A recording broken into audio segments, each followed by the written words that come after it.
Zara Phillips and Mike Tindall, two elite sports people, but from very different worlds. Do you bow, do you curtsy, what on earth do you do? Zara, a royal wild child.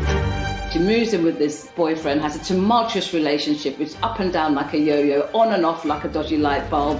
And Mike Tindall, a rugby-loving Yorkshireman. He was in his blood from an early age. Started playing from the age of around 7. He was a regular lad. He was a bit of a joker. Their romance had intrigued the world. She's as down to earth and as normal as you possibly can be when you're born into one of the most dysfunctional and abnormal families in Britain. Would the prankster from the England team be able to curb his ways and toe the royal line? I'd have been much more surprised if she'd fallen for some titled aristocrat. A down-to-earth royal couple like no other. Mike and Zara had vowed to make it the party to end all parties, and it certainly lived up to that billing. So have the royals' most unlikely couple succeeded where others have failed? They're accessible, they're down to earth, they're low-key, they live their own lives, they make their own decisions.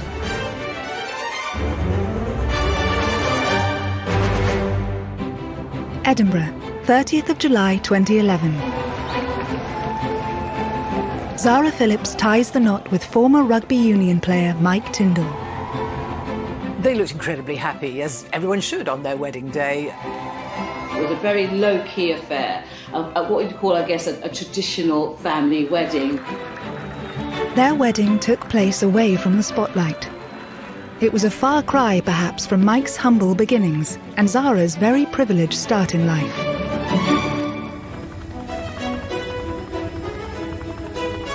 Zara was born on the 15th of May 1981. Good evening. Princess Anne tonight gave birth to a baby girl, a sister for Peter, who's now 3, and she's the Queen's first granddaughter. But whatever her name, she'll be 6th in line to the throne.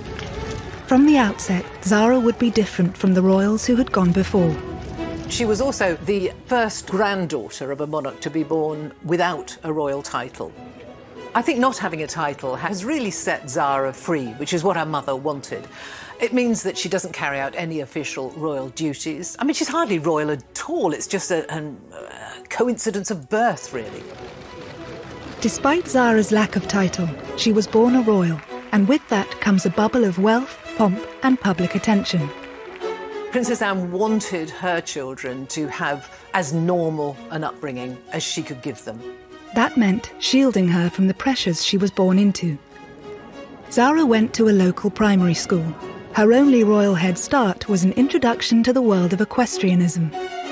Horses are absolutely in Zara's DNA. If you cut her open, running through her like a stick of rock would be horses.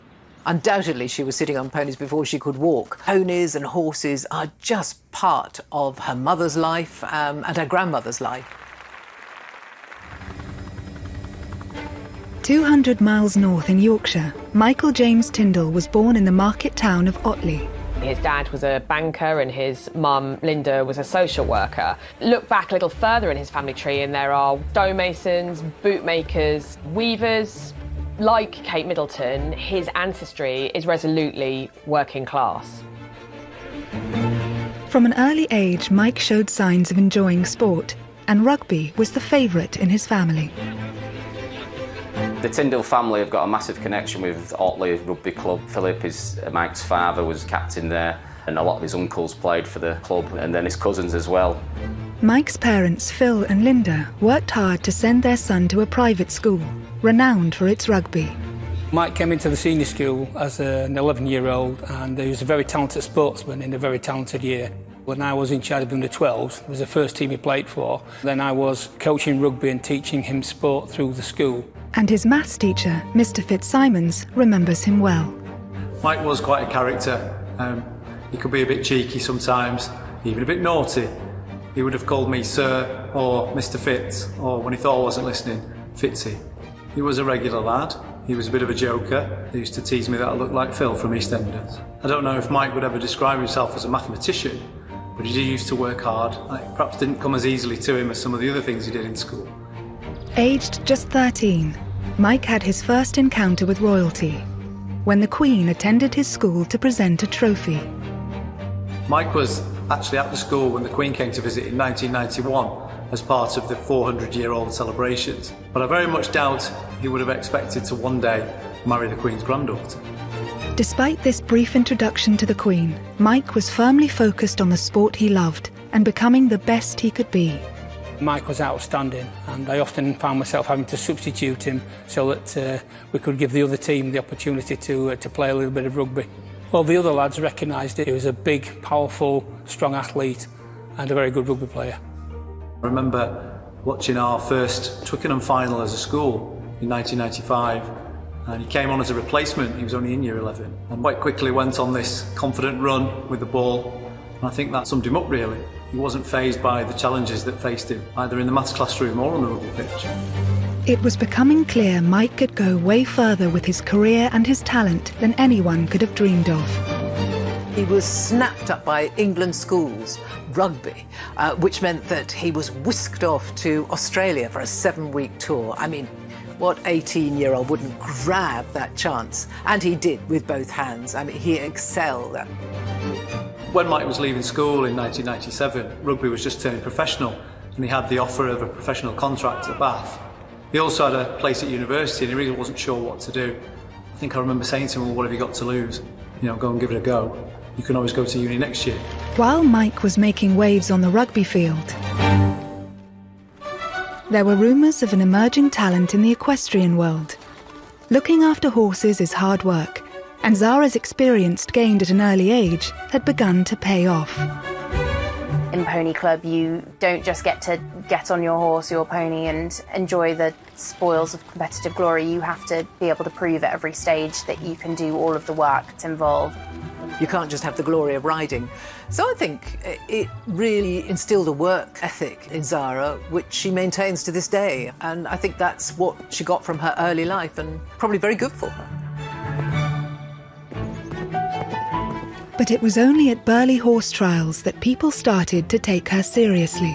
The Burghley Horse Trials is a very big event in the equestrian world, and she came second in that in 2003. That was a big achievement. I think that was the moment where people really sat up and went, no, this girl is serious. There are very, very, very good professional riders in this sport who will spend their entire career looking for a second place at Burghley, and she managed it. But Zara was struggling to keep her public and private lives separate. Royal rebel Zara Phillips is in trouble again after brawling with her boyfriend in public. Facing criticism for her wild child antics, Zara flew to Australia. The trip would transform her life. For most people, when they go on their gap year, they never think they're going to meet their future husband or wife. But for Zara Phillips, that stop off in Australia in 2003 changed her life forever.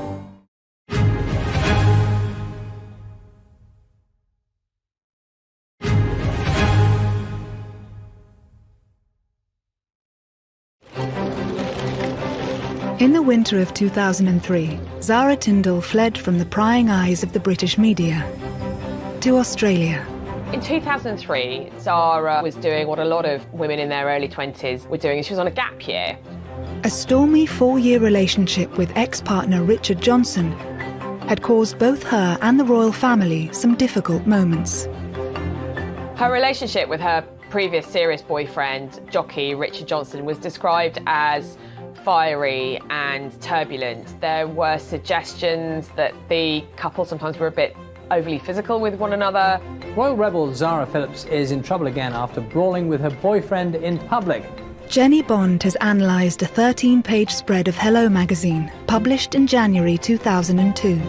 Richard arranged with Hello magazine a spread which was meant to be mostly about him, but of course when it came out there were pages of pictures, and Zara was in nearly every one of them. Zara Phillips has been accused of being the latest royal to cash in on her status. She was cashing in on her royal connections. Her professional life was also on hold. Her horse Toy Town suffered an injury and she was unable to compete in the upcoming Olympics. It's hard to put into words, really, how strong the bond is between these riders and their horses. Day in and day out, these horses become your world. Heading to the other side of the world to escape, relax and reset seemed her only option. Already in Sydney, Australia, was Mike Tindall, Now an England centre, he was at the pinnacle of his career and was playing in the Rugby World Cup. England were going great guns. They'd actually won in New Zealand for the first time since 1973. That gave the nation real hope that they could go back there to Australia and lift the World Cup. Mike was a huge part of that team. Mike had spent his entire career working towards this moment. But in a tactical move, the England manager reshuffled the squad and Mike was excluded. Mike had a massive setback when he was dropped for the semi-final. As a professional sportsman, it gets to be a horrible experience because, you know, if your team does go on and win, it's highly unlikely you'll be in the final itself, but you still want all your mates to do well. Joined by two teammates, Mike went to the exclusive Manly Wharf bar in Sydney. Here they could drown their sorrows. Zara was heading to the same bar with friends, planning to watch the rugby. And one evening, she walked into a bar, as you do, and who was there but Mike Tindall? Mike was probably quite sullenly drinking his way to the bottom of a pint glass, and Zara had been out with all her girlfriends having a lovely time. I don't think any sparks flew, but Mike remembers it fondly, saying, of course, she was absolutely stunning, but they didn't talk that much. It was only when Zara was leaving and asked mutual friend Austin Healy to give Mike her number that he realised she might want to meet again. And so it wasn't some great fairy tale meeting. They met in passing, they had some mutual friends. She knew some of his teammates. Any thought of romance had to be put to one side, as Mike had a job to do, to play in the Rugby World Cup final. It's funny how all that happened in the same short space of time, getting Zara's phone number and the same time that he's drowning his sorrows after being dropped from the England semi-final. As a professional sportsman, I'm sure it might have not been the first thing on his mind. I think getting back in the team would have been paramount to him, but obviously that was something that was there in the background. Sydney, the 22nd of November 2003, the day of the Rugby World Cup final.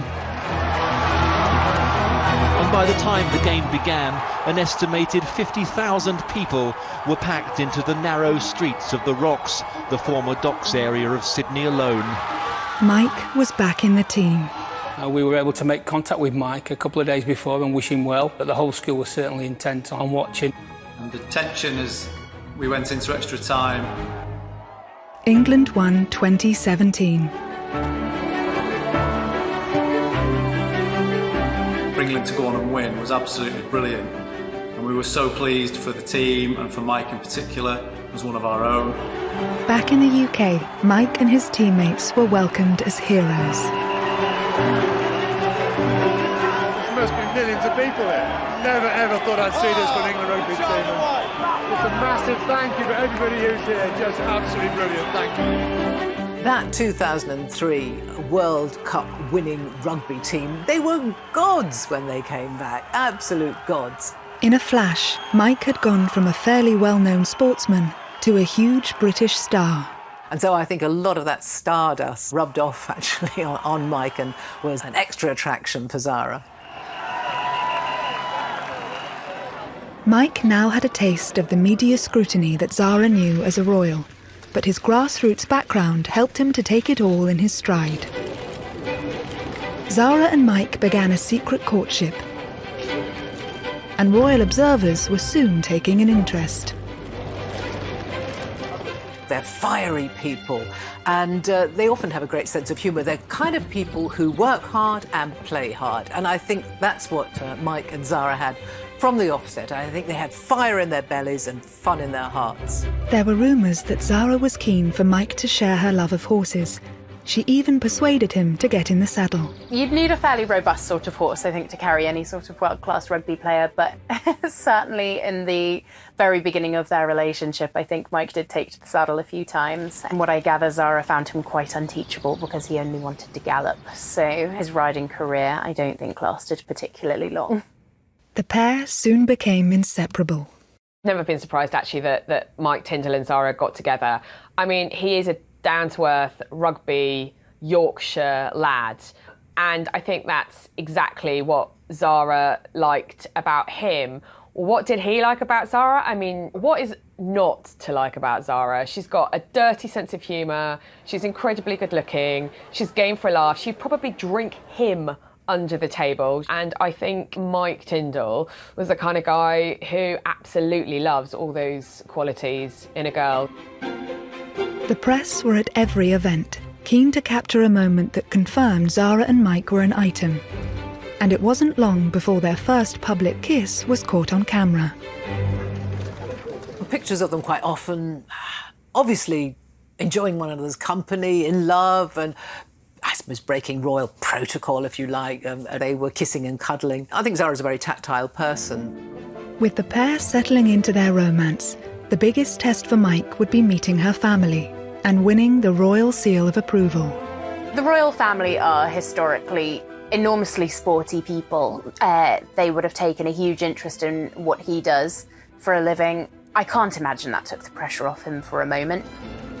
Anne had opted for a man from Civvy Street for her second marriage, so it was no surprise that she approved of down-to-earth Yorkshireman Mike. Next up was meeting the Queen. Do you bow, do you curtsy, what on earth do you do? But I think he was probably very well prepared, and I expect he probably found it perhaps easier than he expected to. Mike was always a very laid-back character. Whilst obviously very intense with his sport, he took things in his stride, and I think that's probably helped. I remember a conversation with Mike's mum and dad here in school. Mike was going out with Zara, and they'd actually recently met Princess Anne, and despite not knowing what to expect, they described her as being very down-to-earth and made them feel very at ease, which was lovely. Mike was soon approved by the sport-loving royal firm. If the royals are a horsey family first, it's fair to say they're a rugby family second. They're all very keen rugby supporters. Zara is a very keen rugby supporter. Anne has been a patron and supporter of rugby. As the romance blossomed, commentators saw a change in Zara.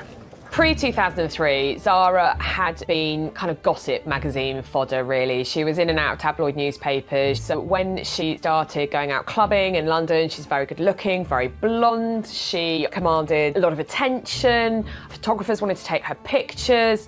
She didn't really give two hoots about the press. She'd often kind of stick her figures up, or she'd be seen, you know, with a fag or a drink. She just didn't care.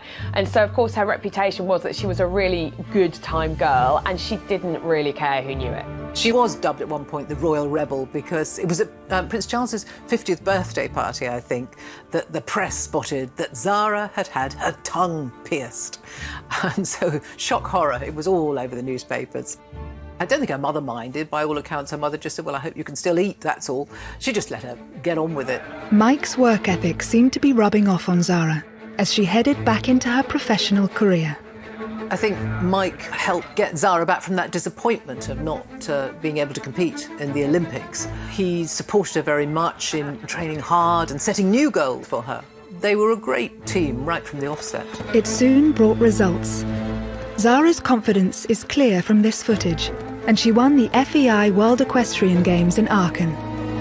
Before their relationship started, Zara was already very much a successful athlete in her own right. She had a training system that she'd been crafting through the years. It can be an extraordinary partnership to have two high-performing athletes come together. That was demonstrated perfectly at the Sports Personality of the Year. The BBC's Sports Personality of the Year for 2006 is Zara Phillips. Where Mike's pride for Zara was clear, in the midst of leading figures from the sporting world. I don't know if many boyfriends could be convinced to be at every single event every weekend, but certainly Mike's been able to support Zara through the competitions where the pressure's on, and it really matters. By the time Mike's major games came along in the peak of his career, Zara's horses were turned out in a field for the winter and enjoying their holidays. Mike was now very much part of the royal family. Mike and Zara just seem solid. I think there is obviously a huge amount of love in their relationship. If you watch their body language, they're always smiling, they're very tactile, they're very warm, they seem comfortable in their own skin and they seem comfortable together. Zara's next big goal was to compete in the 2008 Olympics with her horse Toy Town. How big a deal is the Olympics? Is it the absolute ultimate for you? Toy Town going to cope? Is he well at the moment, actually, and fit? Because obviously he was injured for Athens, wasn't he? So. Yeah, I mean, yeah, he's fine at the moment, and yeah, well, he's going the right way. Put it that way. Olympics business aside, the world awaited an important announcement. There have been these little rumours about a secret engagement. I'm not seeing a ring, so is there any truth in any of that? I wish you guys would get a new question. Come on, it's been in the papers, you're planning a secret. Well, it must be true then. So are you denying it completely then? No secret, I'm not no wedding I'm not engaged, everyone, okay, I'm not engaged. It would take Mike another 2 years to make his move. We were together for 7 years, actually, living together, before he finally popped the question. Quite a laid-back fashion, I think. It was just before Christmas. They were sitting on the sofa watching a film. For all that Zara likes to be ordinary, she's never going to get away from the fact that her granny is the queen and her mum is a princess and her uncle is going to be the next king. So there are hoops that have to be gone through and formalities that have to take place.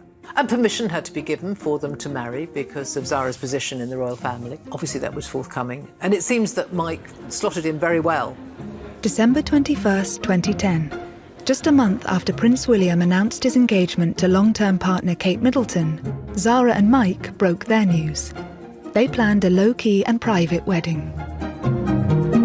I think in a way it was a masterstroke deciding to have the wedding up in Edinburgh at Canongate Kirk because it's such a small building. They were able to fly under the radar just a little bit.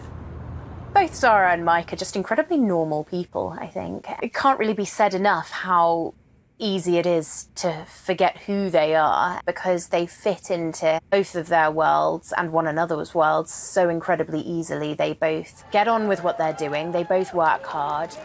The couple were keen to keep their married life as down-to-earth as their courtship. So would it be wedded bliss for the party-loving pair? It was much more a rugby piss-up than a sedate royal wedding. Pictures emerged of him with his arms wrapped around a girl. He splashed over some papers.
On the 30th of July 2011, Zara and Mike tied the knot with a ceremony at the Canongate Kirk on the Royal Mile in Edinburgh.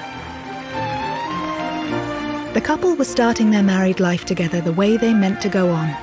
This was to be a private family wedding, with the world's media kept firmly outside the modest 17th century church. I think Mike and Zara did themselves a great favour, actually, by getting married just a few months after the big event, which was William and Catherine's wedding. You know, we all had a bit of wedding fever that year, 2011. And so I suppose 2 or 3 months later, they were able to fly under the radar just a little bit. Obviously, there was some press coverage and there was interest. About 6,000 people gathered outside Canongate Kirk in Edinburgh. But it's not a church that many of us know anything about, and it's nothing like the glamour and the decor of Westminster Abbey. The broken-nosed bridegroom got to the church more than an hour early, accompanied by his best man, fellow rugby player Ian Bullshaw. Mike arrived chewing gum, actually. He got a bit of stick for that, but hey, I know, bridegroom with fresh breath, nothing wrong with that, I don't think. Obviously, there was an incredibly impressive guest list. No heads of state, no dignitaries, they didn't need that. But they had the Queen and the Duke there and all the senior members of the royal family. So it was a very posh wedding in that way. It wasn't a big public occasion. You know, the cameras were not allowed into the church. She turned up looking very beautiful and very, very happy. They had lovely weather, but it was very, very low-key. Her wedding dress, yes, was beautiful and glamorous, but it wasn't ostentatious and it wasn't showy, I don't think. I think it was just, it's a special day and it requires a special dress. So I think it was beautiful and it was her.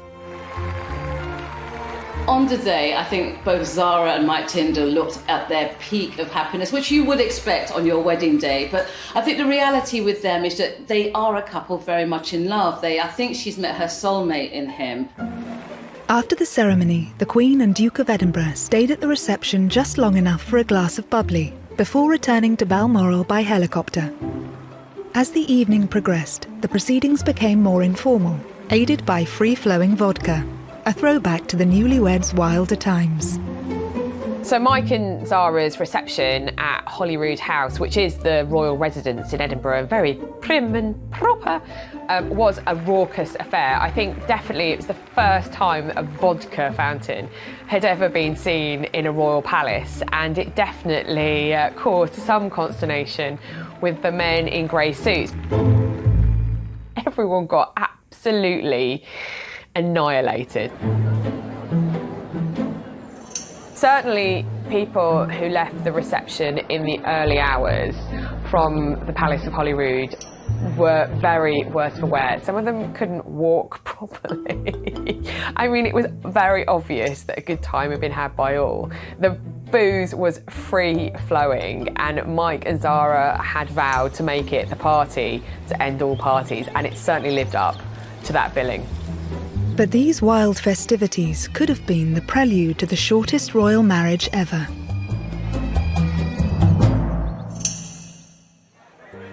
Just 6 weeks after the wedding, the bridegroom was caught on CCTV with old flame Jessica Palmer in a bar in New Zealand after England had beaten Argentina in the Rugby World Cup.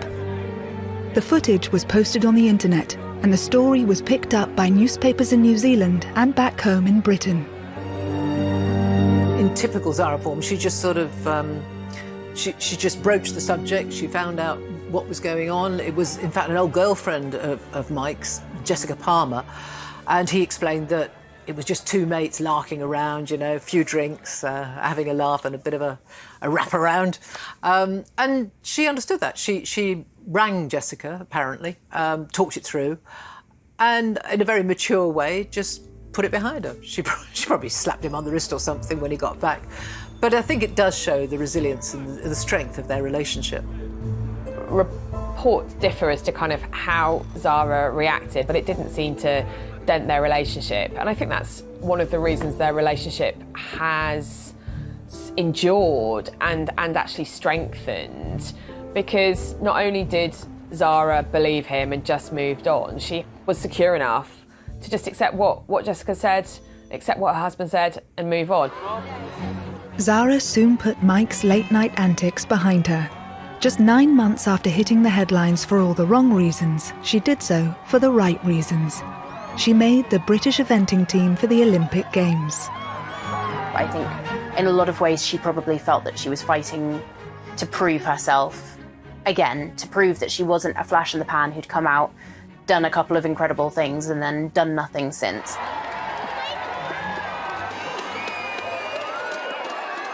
Zara's greatest success to date, and she may well go on to have other great successes, was in the 2012 home Olympics, the London Olympics.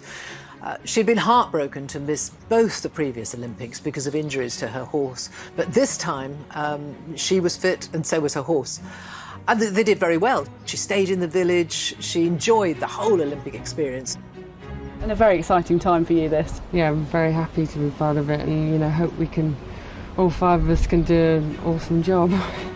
She came 8th in the individual, but in the team sport, the eventing, they won silver medal. Can you hold them up then? Can we have a look? Yeah, just a big hooray! Cheesy grins! Yay! Zara's success in the saddle mirrored Mike's achievements on the rugby field. It was a sure sign that the couple had a lot more to offer each other than people may have first thought.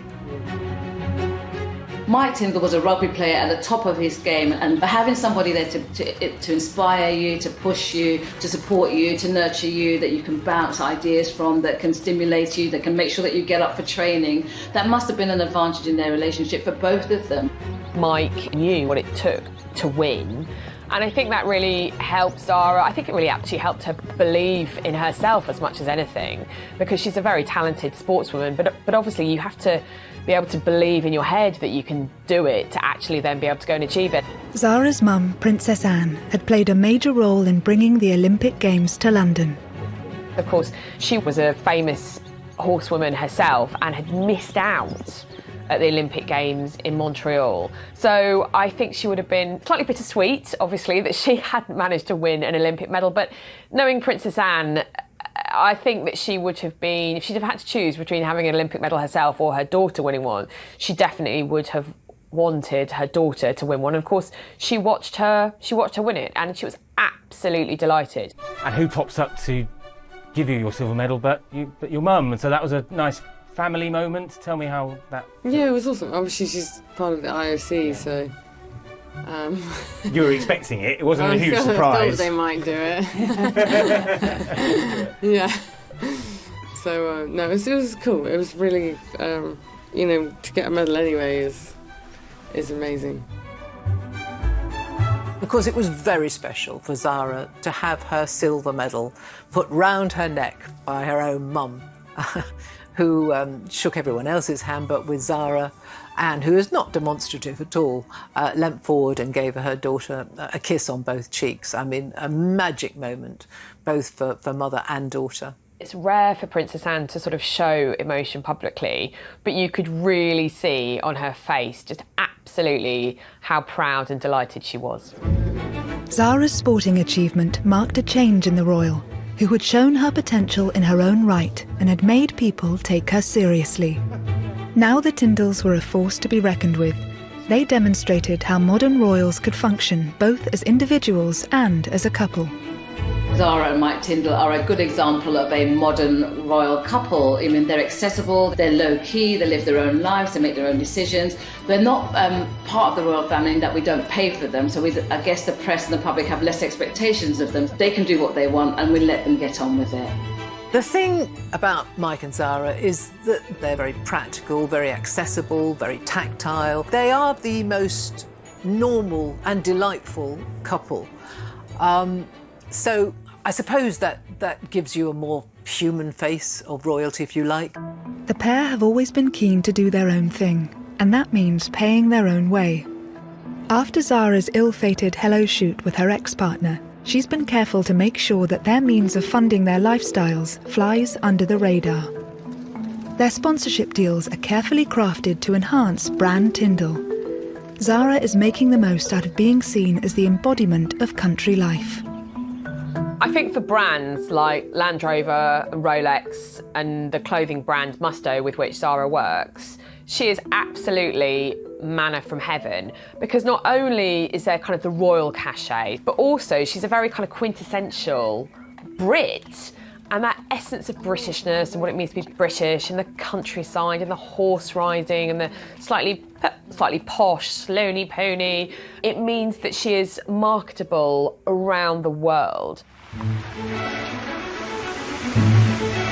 Zara's always been quite savvy with how she's worked with companies, and she does represent quite a unique asset because, of course, she's a very successful rider, she's a beautiful woman, and she's a royal. I want a new instructor, please. He's rubbish. She's had a long-standing partnership with Land Rover, who have a history of supporting eventing, and so she's able to keep the boat afloat using sponsorships in much the same way that other riders do. It's a fact of life in the business. There is nobody paying the bills just for somebody riding and winning. Prize money is minimal in our sport, and so being creative with business partnerships is what pays the bills at the end of the day. As part of her deal with Land Rover, Zara featured in an advert wearing a mud-splattered white evening gown and stilettos. She just looked like a supermodel. She was, perfect endorsement. She looked glamorous, she looked aspirational, you can see why she would appeal to so many brands. I thought that was a very clever advert because it sums up her appeal. She's not precious, she doesn't stand on ceremony, even when dressed in a ball gown, she doesn't care if she gets it dirty, it's fine, that's what dry cleaners are for. She's as normal as you possibly can be when you're born into one of the most dysfunctional and abnormal families in Britain.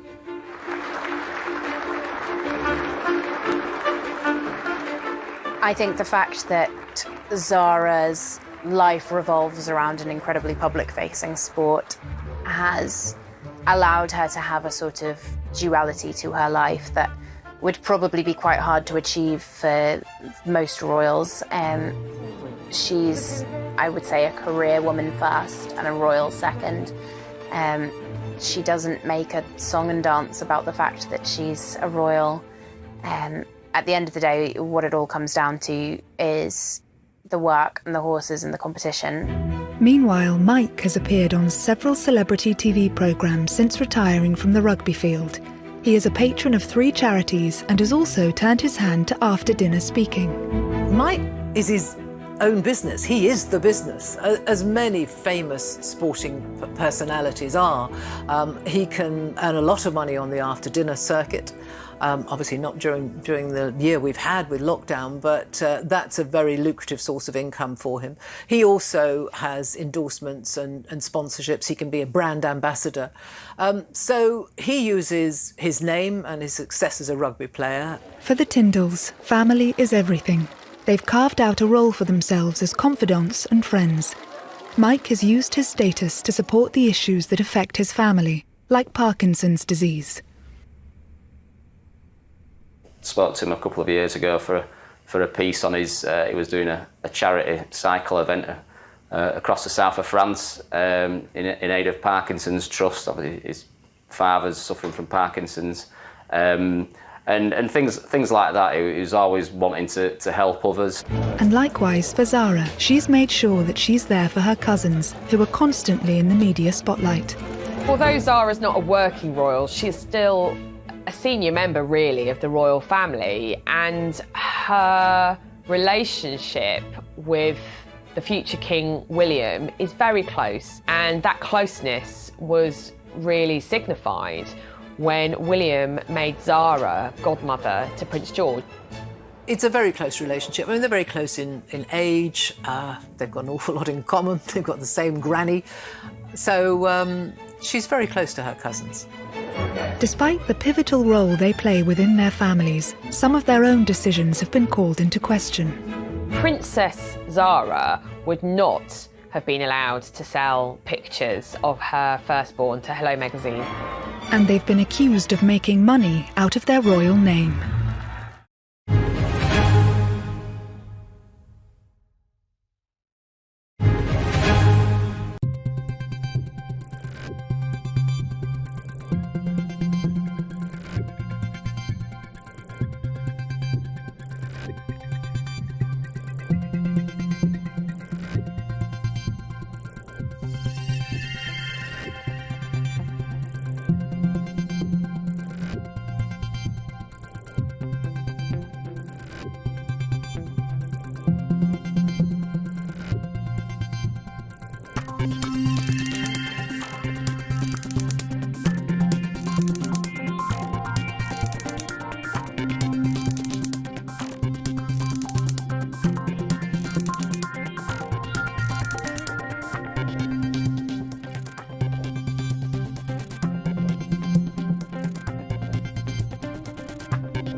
Life has been good for the Tindalls. They've made a decent living and settled on the Gatcombe Park estate, close to Zara's mum, Princess Anne. They soon started a family, but eyebrows were raised when the couple sold highly personal photos of the Queen's great-granddaughter, Mia Grace, to the same magazine that upset the royal household last time Zara was featured. The first real pictures we saw of Mia were in Hello magazine, which of course they were paid for. Which did raise some eyebrows because, of course, it is still the Queen and Prince Philip's great-granddaughter. Speaking to journalists, Mike had a logical explanation for going public with the pictures. We did it because people wanted it, and we had control over it. We had those photos done anyway. So it was more because people seemed to want it rather than anything else. Did you have to ask permission from the in-laws or not really? I'm not going to talk about that.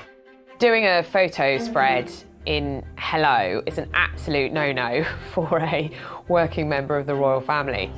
But as daughter of a princess and not a prince, Zara was not born with a royal title. So there was nothing to stop her and Mike selling their baby photos.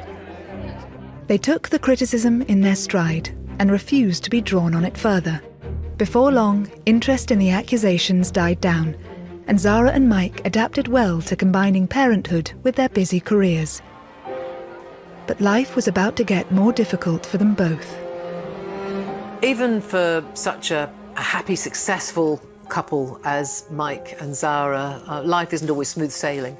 And they had the tragedy of 2 miscarriages, actually, between their two daughters. The first was quite late on, actually, and Zara had to go through with the birth, which must have been terrible. And of course, everyone knew she was pregnant by that stage. So it was very, very distressing.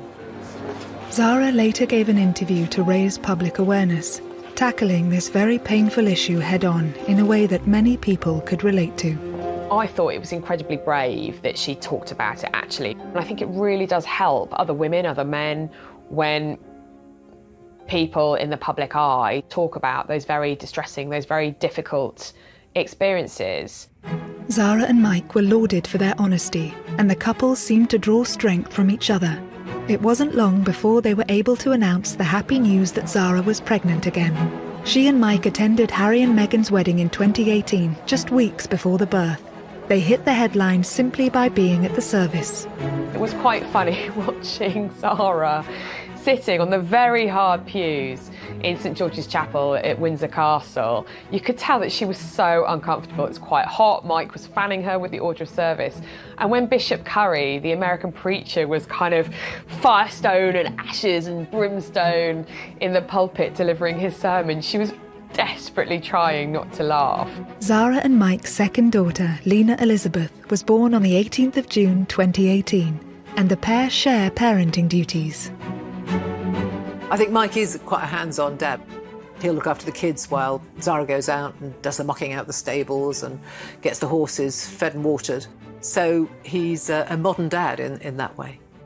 Obviously, you can't give birth and jump straight back on a horse, but Zara hasn't let it stand in her way, actually, and as soon as she could, she was back out riding, back out training, and she's continued to do that. You know, motherhood does not mean the end of your life, you know, it's just another chapter. She's committed to family, she's committed to her sport, she's made both of them work in a very successful way.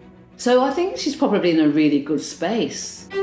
With his after-dinner speaking engagements currently on hold due to COVID, Mike has been providing a refreshing insight into family life.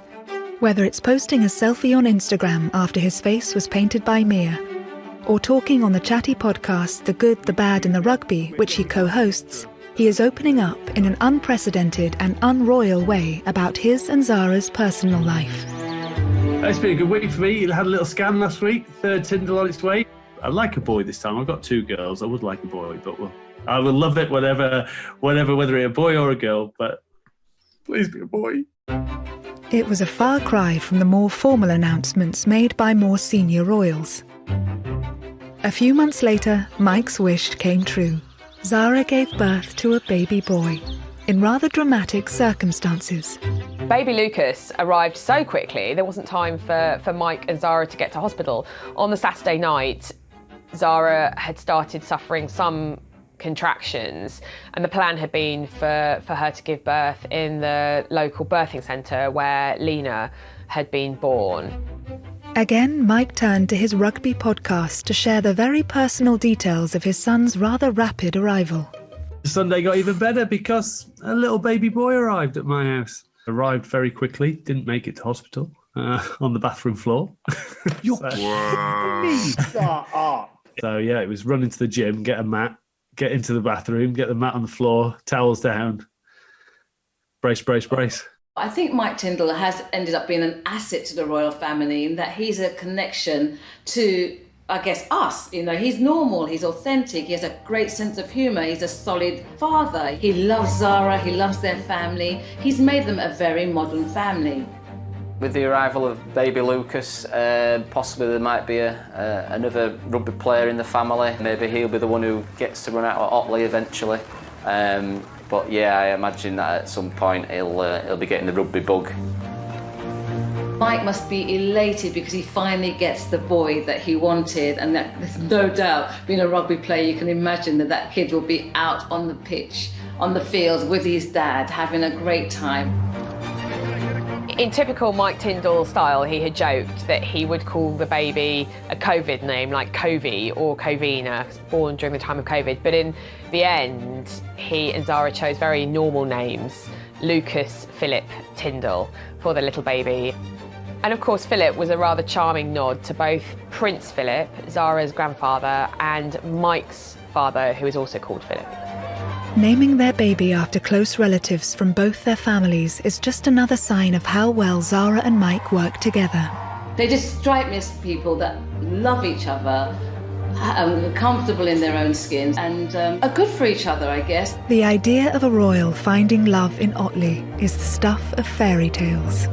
I think Zara needed a big, strong character just like Mike, and someone who shared her passion for sport. And while the pair have proved they are by no means perfect, they've ensured the longevity of the young royals for another chapter. I think they're an incredibly likeable couple. You see them joking around together, very tactile, always a hand on his arm or his arm around her. They seem genuinely a lovely couple to be around, and really, really good fun.